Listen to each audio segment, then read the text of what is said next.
for black people. Guns, drugs, and politics. First of all, with guns. Guns were invented by white people to kill black people, so even when a black man has a gun in his hand, he's not going to kill or shoot anyone else but another black man like himself. Three things that do not work for black people. Guns, drugs, and politics.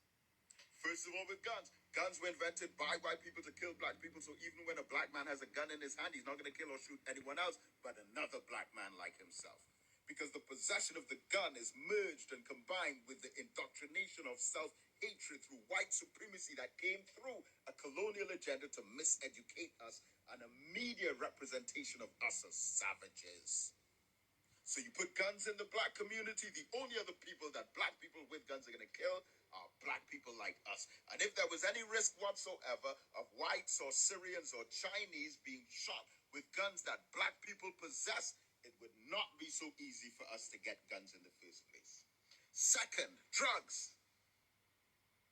In all the visits that I've made into the prisons, I've never seen any white people in prison for drugs, or Chinese people, or Indian people, or Syrians. But according to Dr. Darius Figuera, there are no African drug lords on the top level. He said all of the drug lords, the major importers and traffickers of illegal narcotics in Trinidad, are whites, Chinese, Syrians, and Indians. But African people are 95% in the prison.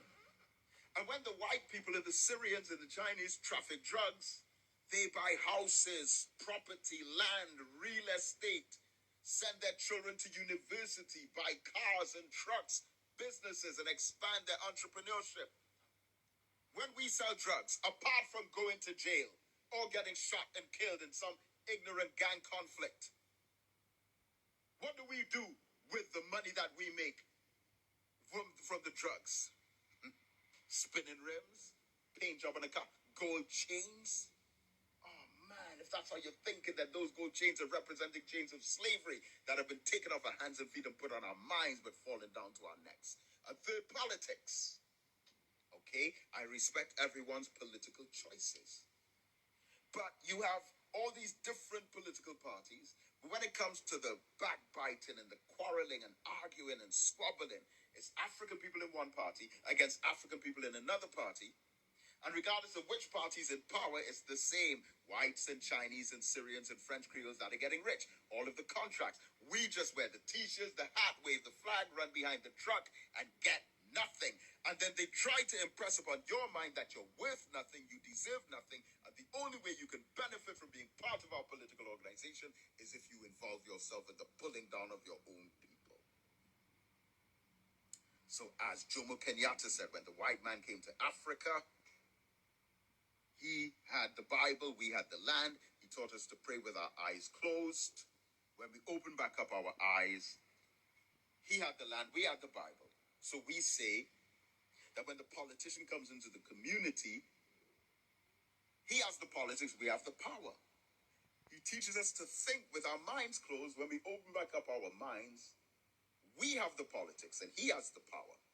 The politics is the paraphernalia, the colors and the flags and the banners and the t-shirts and the posters. But he has the power. And he takes the power, which is the voting numbers combined, takes that power, gives it to his finances, and leaves the masses of the people in poverty. So guns, drugs, and politics, the negative impact of those within our communities have to be replaced by unity, self-sufficiency, business entrepreneurship, land ownership, and reorganization of our families. Think, black people.